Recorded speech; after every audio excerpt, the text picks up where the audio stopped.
Welcome guys, this video is about silent battles. The story of social anxiety, a story that dives deep into the invisible struggles many face every day. If you've ever felt your heart race just ordering coffee or avoided eye contact for no reason at all, this one's for you. Like and subscribe, and let's begin the storytelling. Ethan Parker looked like your average 22-year-old college student. Backwards cap, hoodie half-zipped, AirPods always in. On the outside, he blended right in. But on the inside, he was fighting a war no one could see. Every morning was a negotiation. His mind would whisper, "Do you really need to go to class today?" The thought of sitting in a lecture hall, surrounded by strangers, was like standing at the edge of a cliff. His stomach would twist, palms sweat before he even left his dorm. But today was different. Today was presentation day. He stared at his reflection in the bathroom mirror. "It's only 5 minutes," he muttered. "You've rehearsed this like 50 times. You're fine." His voice cracked as he said it. Walking into class, the air felt thicker. Every eye that looked up as he entered felt like a spotlight. His legs moved on autopilot to the back row, as far from the front as possible. When his name was called, time slowed. He stood. His throat tightened, heart slamming like a drum solo in his chest. He reached the podium. Silence. Words. Shaky, slow at first, but they came. He didn't look at anyone. Just the corner of the screen. He powered through the slides like it was survival mode. Then it was done. Applause. He couldn't remember what he said, but he sat down, pulse still racing, and smiled, just a little. Because he did it. Not perfectly, but he did it. No one saw the war that raged in his mind. But inside, that 5-minute speech felt like he'd just climbed Everest. Social anxiety isn't loud. It doesn't scream. It whispers, chokes, freezes. And yet, every time someone speaks up, shows up, even breathes through the panic, they win. Even if no one else sees it. And Ethan? His battle isn't over. Not even close. Because next week, he's got a job interview. 9:14 a.m. Still way early. But he couldn't sit still. His knee was bouncing so hard the woman next to him shifted away. He opened his phone again, not to check anything, just to look busy. Pulled up his calendar. Swiped left. Swiped right. Stared at nothing. He hated this. Not the interview. Not even the job hunt. Just this feeling. Like his body wasn't his. Like his own mind had turned against him. Everyone else on this train looked calm. Like just another Tuesday. Meanwhile, Ethan felt like he was about to walk into battle in a paper-thin suit of armor. When he got to the office building, it was worse. Tall glass doors. People in clean, fitted clothes, walking fast with purpose. No one looked nervous. He stepped into the elevator and caught his reflection in the mirrored wall. Hair behaving for once, shirt not too wrinkled, but his eyes? They gave it away. Unsettled. The waiting room had 5 other people. One guy was casually scrolling LinkedIn like he owned the place. Another girl had a leather folder and glossy, professional-looking resumes. Ethan looked down at his regular printer paper, ink slightly faded. He almost wanted to leave. But then, Ethan Parker? His name out loud. That moment always hit like a punch. He stood. His legs didn't feel attached to the rest of him. He followed the woman into a room that was too bright, too quiet. 2 interviewers. One smiled right away. The other looked like he was already planning lunch. "Hi Ethan, thanks for coming in. Let's start with something easy. Tell us a little about yourself." And just like that, it was happening. His mouth opened, but the words didn't come out the way he practiced. "So, I'm Ethan. I'm in my last year at Ridgeview, marketing major. I've been doing some freelance stuff on the side, mostly design work. Logos, social posts. Nothing big but, yeah." He paused. Felt the silence stretch. Then added, "Sorry. Kinda nervous." The woman interviewer smiled. "That's okay. Take your time." And somehow that cracked the ice. Not all of it, but enough. He found his footing. Answered the rest. Even smiled once. Maybe it wasn't perfect. His voice still shook, and he definitely said, like, way too much, but it wasn't a disaster. When he walked out, he didn't feel like a winner. But he felt And for someone like Ethan, okay was a victory. But the universe wasn't done. Because that night his phone buzzed. Yo, party at Jay's place tomorrow. You in? The text stared at him like a dare. Crowds. Loud music. People. Small talk. Ethan's thumb hovered over the keyboard. Ethan stared at the text like it might explode if he touched it. Simple message. Chill invite. But to him, it was like someone handed him a live grenade and said, hold this at a party full of strangers. His first instinct was to ghost. Just leave it on read, pretend he never saw it. Classic move. Low risk, low drama. But this time, something held him back. Jay was one of the few people Ethan actually felt somewhat normal around. Not close, not heart-to-hearts or anything. But they'd worked on a group project last semester, and Jay had this chill, non-judgmental energy. The kind of guy who made everyone feel like they were already part of the group, even if they just walked in. So why was Ethan sweating? He tossed his phone on the bed and paced. A party meant people. Loud ones. Confident ones. Drunk ones. It meant eye contact, forced smiles, small talk, maybe dancing. Definitely noise. And the worst part? You couldn't leave without someone noticing. He picked his phone back up. Typed, "Ick man, I've got some stuff TMRW. Backspaced. Typed again. What time? So, his heart immediately regretted it. The next day, Ethan spent more time debating what not to wear than what he actually wore. Everything either made him look like he was trying too hard or like he wasn't trying at all. He finally settled on a black tee, dark jeans, and sneakers that didn't scream, "I never go out." He stared at himself in the mirror before leaving. "You don't have to talk to everyone," he whispered. "Just show up. That's it." Jay's place was already buzzing when Ethan got there. Bass thumping from inside. People laughing on the front porch. A guy doing beer pong trick shots on the sidewalk like it was his Olympic event. Ethan walked in. Boom, sensory overload. Voices everywhere. Music way too loud. Dim lights. Red Solo cups. Someone bumped into him immediately and shouted, "My bad," without turning around. He froze by the door. Jay spotted him from across the room and raised his drink. Ethan showed up. A few heads turned. Ethan nodded awkwardly. Jay made his way over, handed him a cup. "Glad you came, man. Come meet the crew." The crew. Death by group interaction. But he followed. Nodded through intros. The circle welcomed him casually. No interrogations.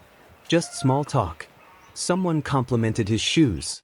Someone else made a joke about how bad the music was. And for a few minutes, Ethan wasn't spiraling. He was just there. Still tense. Still awkward. But not invisible. Not panicked. And not running. Later, he stood alone for a bit near the window, watching people mingle like it was easy. And for the first time, a new thought entered his mind. Maybe it could be. But the battle wasn't over. Because next week, Ethan had to do something even scarier. Make a phone call. Most people don't think twice about calling someone. But for Ethan? The second his phone lit up with the number 4, Harper and Sloan Marketing, his entire body went into panic mode. This was the company he interviewed with last week. He hadn't expected a call, figured they'd just ghost him like the last two. But now, they wanted to follow up. And worse, they didn't leave a voicemail. Just the number, hanging there like a silent dare.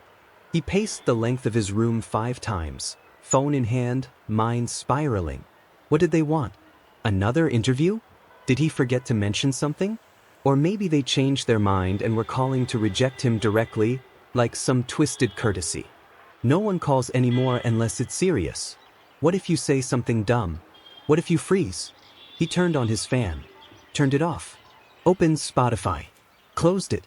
Checked Reddit for how to talk on the phone when you have anxiety.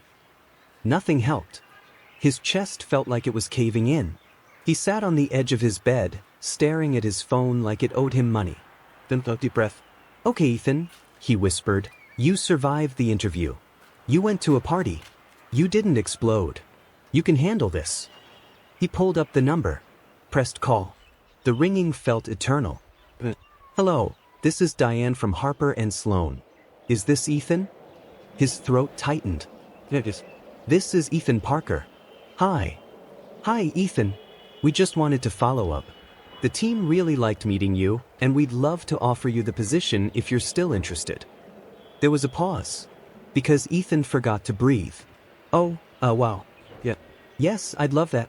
Thank you so much. Great. We'll send over the offer letter and next steps by email today. Congratulations. He hung up, and just sat there. No happy dance. No immediate text to friends. Just silence. Like his body needed to reboot. Because even good news felt overwhelming when your brain is wired for panic. Still, once the shock wore off, something warm crept in. They chose me. Not despite his anxiety. Not because he pretended to be someone else. Just him. Nervous, shaky-voiced, sweaty-palmed him. He got the job. It wasn't just a win on paper, it was proof. Proof that anxiety didn't define him. But now came the hard part. Starting. New people. New environment. Meetings. Expectations. His first day was in 5 days. And Ethan wasn't sure if he was ready. But maybe, that's okay. The night before his first day, Ethan barely slept. He laid in bed, eyes wide open, running through every possible scenario like it was a survival simulation. What if he couldn't find the office entrance? What if he forgot someone's name 5 seconds after they told him? What if everyone already had their little inside jokes and lunch crews, and he was just there? At 2:14 a.m., he Googled what to bring on your first day of work. At 2:19 a.m., he packed his bag. Twice. By 3 o'clock, he gave up trying to sleep and stared at the ceiling, heart already racing. By the time the sun came up, his stomach was a knot of nerves and iced coffee. The train ride was quiet. Too quiet. He kept adjusting his collar, checking his breath, scrolling through his notes app where he'd written people's names he needed to remember. Diane, Jason, Melissa. Please don't forget Melissa. He arrived 15 minutes early. Of course. Sat outside the building pretending to scroll through his phone, but really just talking himself down from a panic spiral. At exactly 8:50 a.m., he walked in. The front desk woman smiled at him. You must be Ethan. How did she already know that? Was he the only nervous-looking 20-something in a button-up and Target laptop bag? She handed him a temp badge and pointed him toward the elevator. 7th floor, just ask for Diane. Each floor ding felt like a countdown. When he stepped out, he found Diane instantly, calm, professional, but warm. She shook his hand and said, "Come on, let's show you around." And just like that, it began. The office wasn't the office, but it was open plan, bright, and surprisingly casual. People had weird desk toys and plants and custom mugs. A guy had a mini basketball hoop. Someone had a dog calendar with way too much enthusiasm.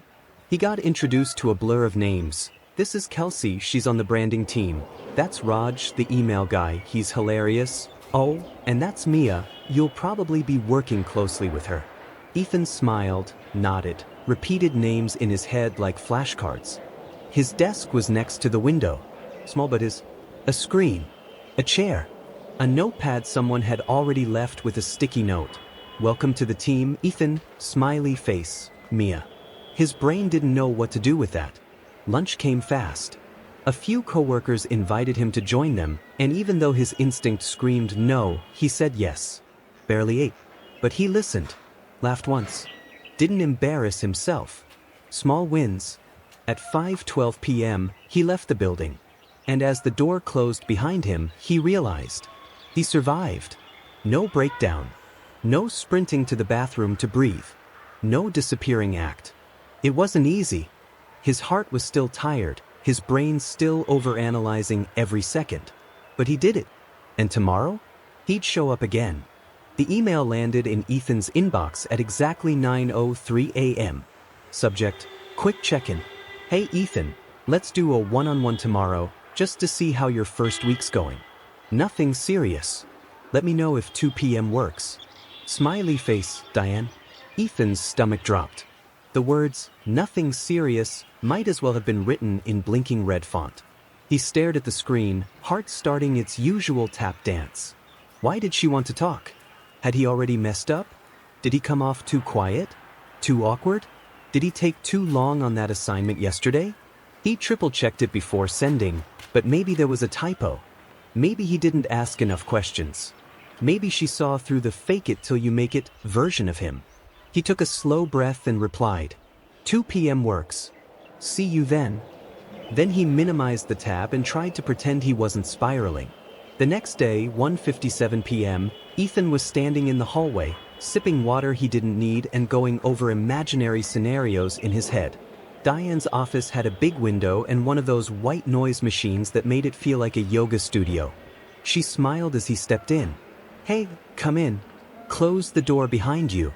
Ethan sat down, hoping he looked cooler than he felt. So, how's it going so far? Diane asked, folding her hands casually. He blinked. Oh, good, I think. Still getting the hang of things, but everyone's been really welcoming. She nodded. Yeah, I've heard great things. Mia said you crushed the content drafts this week. And Raj mentioned you caught that typo in the campaign doc? Nice eye. Wait, compliments? Ethan didn't know what to do with those. His brain started scanning for hidden meanings. But Diane just smiled. You're doing great, Ethan. I know starting a new job can be overwhelming, especially when the team already has its rhythm. But I just wanted to say, you're fitting in really well. He felt something shift in his chest. Not the usual panic, something softer. Thank you, he said, almost surprised by how steady his voice sounded. That really means a lot. She leaned back. Anything on your mind? Questions? Feedback? Ethan hesitated. Then, against every instinct, he said, I guess I'm still working on getting comfortable speaking up in meetings. Sometimes I overthink what I want to say, and by the time I feel ready, the moment's passed. Diane nodded like she got it. Totally fair. Honestly, that's more common than you think. And it's something that gets easier, not overnight, but little by little. He left her office 15 minutes later with no sweat stains, no regrets, and, for the first time in a long time, a little bit of confidence. Because maybe it wasn't about being fearless. Maybe it was about being honest anyway. The break room was deceptively simple. Microwave, coffee pot, mini fridge, beige table, for chairs, a vending machine that half worked. On the surface, it was just a spot to heat up lunch. But to Ethan, it was a stage. And everyone in it was already part of the cast. Trading jokes, sharing playlists, arguing over fantasy football leagues and Netflix shows he hadn't even heard of. Today, he walked in with his sad little Tupperware of leftovers, hoping to reheat and vanish. But there was someone already there. Mia. Funny, smart, always smiling Mia. The same Mia who left him that welcome, sticky note on day one. She was leaning against the counter, sipping green tea and scrolling through her phone. Hey Ethan, she said, looking up. You always eat so quietly. Ethan froze mid-step. Oh, yeah. Just focus chewing, I guess. Mia laughed, and just like that, the tension loosened. She motioned to the table. Join me. He hesitated, then nodded and sat. The microwave beeped. The smell of reheated pasta filled the room. Ethan stirred it just to have something to do. Mia broke the silence. So how's your first full week going? He shrugged. Not bad. Still learning people's names. And which Slack channels I'm allowed to speak in. She smiled. Pro tip, just speak. Most people here are winging it too. They chatted for a few minutes. Nothing deep, favorite lunch spots, her terrible taste in music, her words, and a horror story about someone who blew up a burrito in the microwave last year. And somehow, Ethan forgot to feel anxious. Until the break room door opened again. Raj and Kelsey walked in mid-convo, loud, laughing, holding bags of chips. Raj saw Ethan and said, Yo, Parker. You survived your first week? Congrats. Barely, Ethan replied with a nervous chuckle. Kelsey plopped into a chair. You're coming to game night next Friday, right? Game night? Ethan blinked. Oh, what game night? Mia nudged him. Don't let Kelsey bully you. It's just board games and too much pizza. Chill vibe. Raj added, and you'll finally see how intense Diane gets over Scrabble. It's terrifying. Ethan laughed. A real one. He didn't say yes. Not yet. But he didn't immediately say no either. And that was new. When lunch ended, he walked back to his desk with a weird feeling in his chest. Something light, familiar, almost like belonging. Friday night hit different when you're an overthinker. While his coworkers talked about game night like it was a casual weekly thing, just pizza, board games, and laughter, Ethan had mentally gone through 37 different ways it could go wrong. What if he showed up too early? What if they were already mid-game and he stood there like a glitch in the simulation? What if he didn't know how to play and everyone stared while he fumbled through the rules? Because something in him wanted to say yes more lately. Wanted to stop letting fear write his story. So at 7:04 p.m., Ethan stood outside Kelsey's apartment door holding a bottle of soda and a small bag of chips. His "don't show up empty-handed" insurance policy. He could hear music and laughter inside. He knocked. Raj opened the door. "Oh, look who decided to grace us with his presence." Ethan laughed nervously. "Hope I'm not late." "Dude, no one's ever late to game night. Come on in." The apartment was alive. Pizza boxes stacked on the counter, half-open chip bags everywhere, and a group of co-workers lounging on bean bags and the couch. The energy was chaotic, but not intimidating. People waved when they saw him.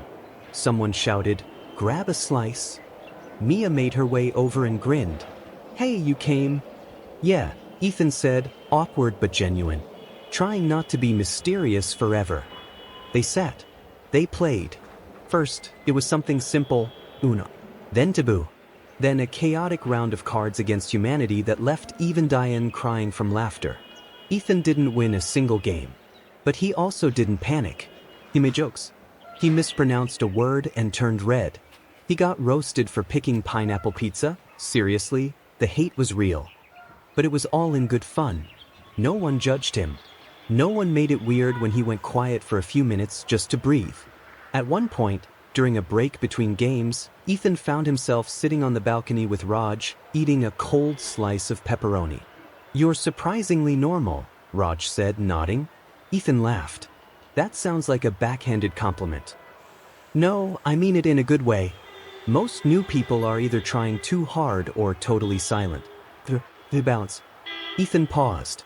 "Took a long time to get here." Raj nodded like he understood. "Same." That short exchange stuck with him. Because maybe everyone's fighting silent battles. Some just got better at hiding them. By the time he got home, it was past midnight. He dropped onto his bed, still fully dressed, shoes barely off, and stared at the ceiling with a small smile. Not every night was like this. Not every social thing would feel this safe. But this night? This was a win. It had been a good stretch. 2 full weeks without a full-blown panic spiral. Ethan was sleeping better, laughing more, even replying to Slack messages without overthinking every word. Things were steady.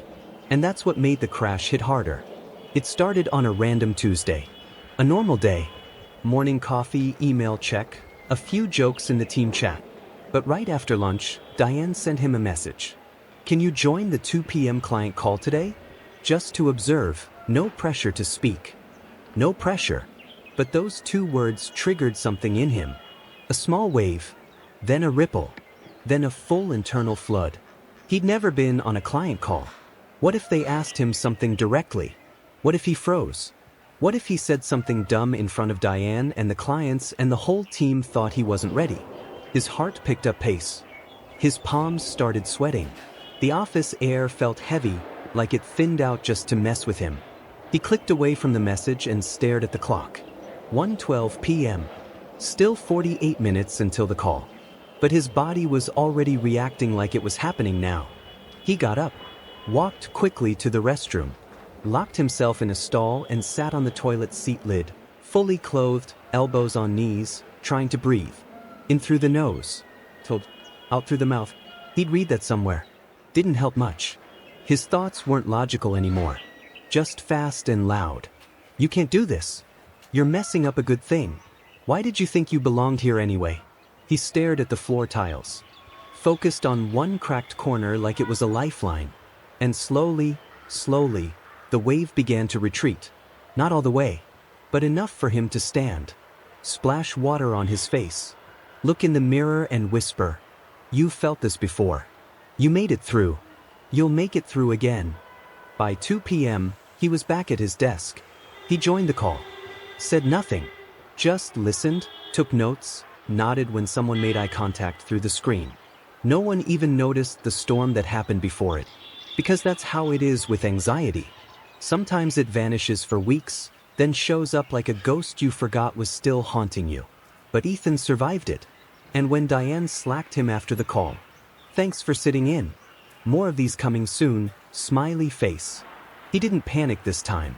He just replied, "Looking forward to it." And he meant it. The message came out of nowhere. An Instagram DM, of all places. "Yo, is this still Ethan Parker? Kyle from high school." Ethan blinked at the screen. That Kyle. Star athlete. Party guy. The dude who once gave Ethan a ride home after school and played EDM so loud the rearview mirror rattled. They hadn't spoken in nearly 6 years. Ethan's first thought was, why is he messaging me now? Then came the follow-up. Saw your LinkedIn pop up randomly. Didn't know you were in the city now. A bunch of us are getting together Saturday, just a chill rooftop hang. You should come through. Would be good to catch up. He stared at the invite for 5 whole minutes. His gut reaction? Absolutely not. Old friends meant old memories. Old roles. Old insecurities. In high school, Ethan was the quiet kid. The smart but awkward one. Always on the fringe, never quite fitting in. He was the center. Confident, but easy with people. They'd been friendly, occasionally even cool, but never truly close. Now Ethan had built something new. A rhythm. A version of himself that almost felt confident. And yet, curiosity flickered. What if this was a chance to rewrite the past? To stand in a room with people who once made him feel small, and not shrink this time? Saturday came fast. He nearly bailed 3 times that day. Made excuses in his head. Thought about ghosting the invite entirely. But something stubborn in him said, go. So he showed up. The rooftop was packed. String lights overhead, music playing low, people in loose summer clothes holding plastic cups and paper plates. Ethan. Kyle waved from across the space, beer in hand, that same high school energy still buzzing off him. And people remembered him. Not just remembered, welcomed him. Dude, I haven't seen you since prom. You're in marketing now, right? That's dope. Still quiet, huh? But like, in a cool way. The comments came fast, but they weren't mean. Just nostalgic. Like everyone had grown up and softened at the edges. Ethan talked. With. Shared stories. Even corrected someone who called him Ethan Packer. Something he would have just let slide years ago. And when the night wound down and people started leaving, Kyle clapped him on the shoulder and said, "Glad you came, man. You've changed, but like, in a good way. Solid vibe now." Ethan smiled. "Thanks. I'm working on it." And he was. Because facing the past wasn't about proving anything to anyone. It was about proving something to yourself. That you're not that kid anymore. That you grew. The sun rose on a Sunday, soft and golden, spilling into Ethan's bedroom like it had good intentions. Outside, the street was quiet. No honking. No chaos. Just birds, wind, and the low hum of a world taking its time. The kind of morning that Instagram influencers romanticized. Slow coffee, open books, clean counters. Ethan sat by the window with a mug of lukewarm coffee and absolutely no peace in his mind. From the outside, he looked calm. But inside? He hated how that happened. How even stillness could feel like noise when anxiety had nothing else to chew on. No deadlines today. No awkward meetings. No reason to feel like he was falling behind or messing up. But somehow, the silence only gave his brain more space to spiral. Should I have said more at the last meeting? Was that joke too weird? Did Diane sound off in her email, or am I just reading into it again? Why can't I just enjoy a break like normal people? He picked up his phone. Probed, swiped, double-tapped a photo. Then immediately tossed the phone onto the couch like it was radioactive. Because social media didn't help. It was just a parade of people thriving, traveling, brunching, glowing, and all he could think was, why do I still feel like this even when things are going okay? That was the cruelest part of it all. When you're in the middle of a breakdown, the world expects it. There's sympathy, space, understanding. But when you're functioning, when you're smiling at work, making deadlines, showing up to parties, no one sees the undercurrent. No one knows you're still fighting something invisible just to get through the morning. Ethan got up, poured the cold coffee down the sink, and took a slow breath. He pulled out his journal. He didn't write every day, but today he needed to. He scribbled quickly, like he was racing his own thoughts. Still anxious. Still tired even after 8 hours of sleep. But still showing up. That has to count for something. Then he put the pen down and just sat. He didn't try to force a solution. Didn't try to fix the mood. Didn't judge himself for feeling off on a quiet Sunday. He just let it be what it was, a moment. A loud morning in an otherwise gentle day. Sometimes that's all you can do. And sometimes that's enough. It started small. A laugh shared over lunch. A text about a shared meme that somehow turned into a late-night chat. A moment when Ethan caught himself watching her speak. Not just hearing the words, but the way she moved through a conversation like she belonged in it. Mia. It was Mia. The same Mia who welcomed him on day one. Who made the break room feel like a safe zone. Who once said, "Don't worry, no one here has it all figured out," and meant it. And now Ethan was feeling things. And with feelings came fear. Because nothing triggers anxiety quite like liking someone. It wasn't just the butterflies. It was the tornado that followed them. What if she doesn't feel the same? What if I misread everything? What if I mess it all up and work becomes awkward forever? Still, the connection kept growing. They started eating lunch together more. Sending each other dumb TikToks. One Friday, they left work at the same time and ended up walking 3 blocks in the same direction, talking about everything from astrology to guilty pleasure reality shows. Ethan couldn't tell if he was floating or freaking out. Because inside, the battle had started. One part of him, the part that had been healing, whispered, "This could be good. This could be real." But the anxious voice? It was louder. "You're not enough. She could do better. She just feels sorry for you. Don't ruin a good thing." Then came the invitation. It was casual. So casual it hurt. "Hey, there's this art thing on Saturday night. Local exhibits, food trucks, chill vibe. Wanna come?" She said it like a friend. But did she mean it like that? Ethan smiled and said, "Sure," but internally his brain was running simulations at light speed. Outfit choices. Conversation starters. Exit strategies if things got weird. By Friday night, he'd convinced himself she probably invited a bunch of people. That it wasn't a date. That he needed to lower his expectations to avoid disappointment. But when Saturday came, when he showed up, hands sweaty, wearing the outfit he retried on 4 times, she greeted him with a smile that made the anxious voice take a step back. "You came," she said. "I'm glad." Just the two of them. No group. No distractions. Just art, music, street lights, and a nervous energy between them that wasn't just in his head. And maybe, just maybe, this was the start of something good. It should have been a perfect night. The gallery was all soft lights and indie music. The scent of funnel cake and overpriced tacos floated through the air. Mia was radiant, dressed in a way that felt effortlessly cool, sipping iced tea from a mason jar and laughing at all the right moments. Ethan? He was trying to survive the mental chaos party in his brain. They strolled through rows of weird abstract paintings, paused at a street magician, grabbed dumplings from a food truck. Every moment should have felt easy, natural, even, but his mind was doing what it always did when something felt too good, picking it apart. She laughed at that joke, but maybe she just laughs a lot. She touched my arm when she made that joke, but maybe she's just touchy with everyone. She posted us on her story, but she didn't tag me. What does that mean? Every smile became a riddle. Every glance? A puzzle piece that didn't quite fit. They sat on a bench near a quiet corner of the event, neon signs casting a soft glow on their faces. Mia sipped her tea and turned to him. "You're really easy to hang out with. You know that?" His heart did a full backflip. "Thanks," he said, smiling. You don't always feel like that." She tilted her head. "What do you mean?" Here was this. "Open up a little. or keep it surface level? Ethan hesitated, then took the leap.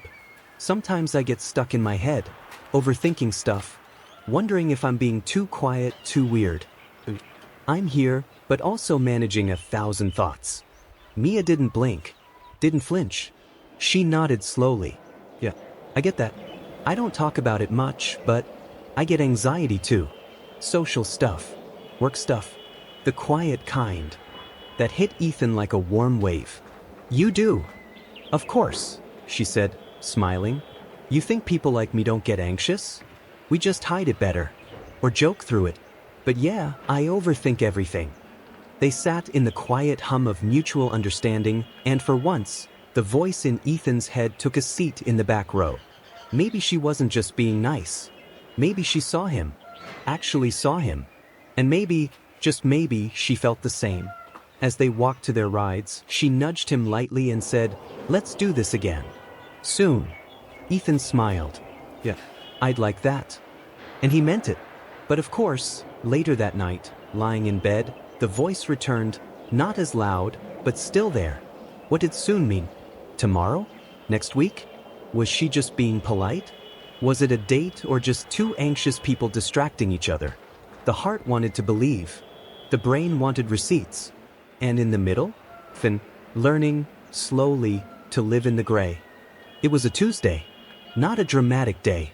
Not a terrible one. Just a Tuesday. Cloudy skies, lukewarm coffee, inbox stacked a little higher than usual. Ethan had just wrapped a task when his phone buzzed. One new message. Diane, need to talk later. Let me know when you're free. 7 words.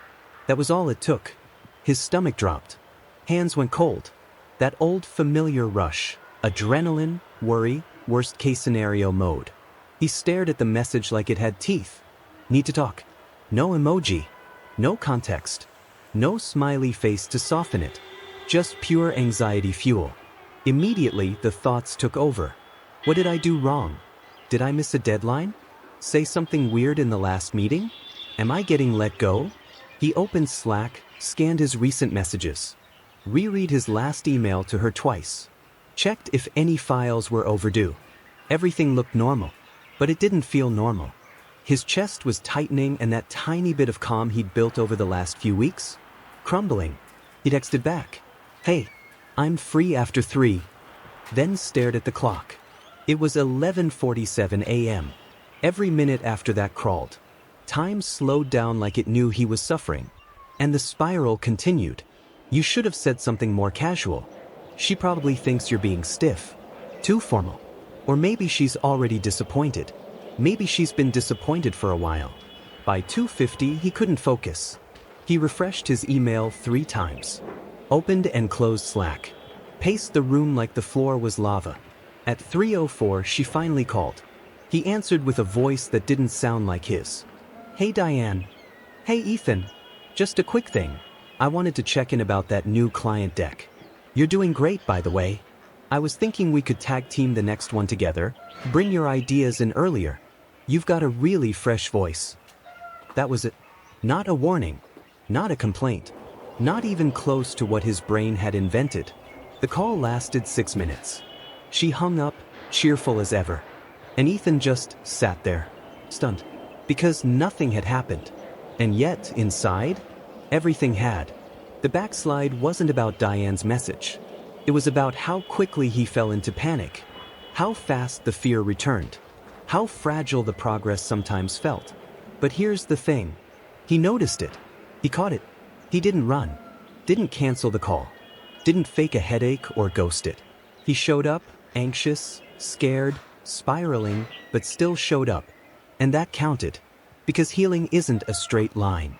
It loops, it curves, it doubles back sometimes. But he kept walking it. And that was the silent victory. Some people say vulnerability is brave. But if you have anxiety, it feels like walking into traffic wearing a sign that says, "Please judge me." Ethan had been thinking about Mia nonstop since their night at the art show. The way she smiled at him. The way she talked about anxiety like it wasn't shameful. Like it was just part of life. A part you didn't have to hide. And now, he couldn't stop asking himself one question. Does she like me the way I like her? But he was terrified of the answer. Because if she said no, if she said, I think we're just friends, it would feel like every doubt he ever had about himself just got confirmed out loud. Still, not knowing was worse. So, after 3 days of overthinking and rehearsing different scripts in his head, Ethan did the hardest thing he'd done in months. He asked her to coffee. Nothing fancy. No dinner, no expectations. Just coffee, the safe zone word. Casual but maybe more. They met at this indie spot with low lighting and too many plants. Mia looked relaxed, like always. She smiled when she saw him, and Ethan felt that familiar tug in his chest, the one that said, don't mess this up. They talked for 20 minutes about work, weekend plans, a weird new podcast she was into. And then he said it. I've been meaning to tell you something. Actually, asked you something. Mia leaned in slightly. Okay. He paused. Took a breath. His heart was thundering. I really like hanging out with you. I think I might like you. Like, not just as a friend. Silence. Not awkward. Just loaded. Mia blinked. Then smiled softly. Ethan, she said, I kind of figured. His brain froze. Kind of figured? I was just waiting to see if you'd bring it up, she added. Because yeah, I like you too. And just like that, the weight started to lift. But not all the way. Because even in this moment, this good moment, Ethan's brain still whispered. She's just being nice. What if it changes? What if she sees the real you later and regrets this? But he didn't run. He stayed in the moment. Let himself feel it. You sure? He asked, half laughing. She smiled. Yeah. And if it gets awkward, we'll talk it through. Like adults. Weird, anxious adults, but adults. They both laughed. A real one this time. Unforced. Unfiltered. For once, Ethan wasn't waiting for the other shoe to drop. He was just there. With her. And that felt like a different kind of victory. Being liked was one thing. Being loved? That was something Ethan wasn't sure he was ready for. The early days with Mia were beautiful in all the ways they were supposed to be. Inside jokes. Long walks. That weird, giddy kind of energy you get when someone chooses to stay in your world. But even in the quiet sweetness of new love, the old voice returned. She's going to figure you out. You're not this interesting. Not this lovable. You're just good at pretending to be normal. He caught himself pulling back. Not replying as fast. Not making eye contact as long. Not letting himself get too happy. Because happy felt like tempting fate. Mia noticed. You okay lately? She asked one night, curled beside him on his couch. He nodded too quickly. Yeah, totally. Just tired. But she didn't let it go. Are you scared I'll stop liking you if I get to know you more? That hit harder than he expected. Because yes, exactly that. He didn't answer. She didn't push. She just took his hand and said quietly, You don't have to earn my love every day, Ethan. It's not a test you're always about to fail. And somehow, those words landed deeper than 1,000 compliments ever could. Because for once, he didn't feel like he had to perform. He could just be. Imperfect. Anxious. Still healing. But loved anyway. And in that moment, Ethan realized something important. Something he wished someone had told him years ago. The battle never really ends. You don't beat anxiety. You learn to live with it. You learn to walk through your fear. And most importantly, you learn that you don't have to walk it alone. If you made it to the end, thank you. Not just for watching, but for feeling this story. Silent Battles, the story of social anxiety, isn't just Ethan's story. It's ours. Whether you're the person overthinking every text, hiding in the bathroom during social events, or smiling while your mind screams, you're not broken. You're human. We all carry battles no one sees. And the bravest thing you can do? Keep going anyway. Keep showing up, awkward, anxious, unsure, because that is strength. Real courage isn't loud. It's quiet. It's the whisper in your mind that says, I'll try again tomorrow. So if you're in your own silent battle right now, breathe, feel it, and know this, you're not alone. You matter. And healing? It doesn't happen all at once. But it does happen. Stay soft, stay strong, and keep walking forward, one honest step at a time. Blue Heart. Like, comment, and share this video if it resonated. And if you're fighting your own silent battles, drop a dove in the comments. You never know who you'll help by being real. Thanks for watching. Until next time.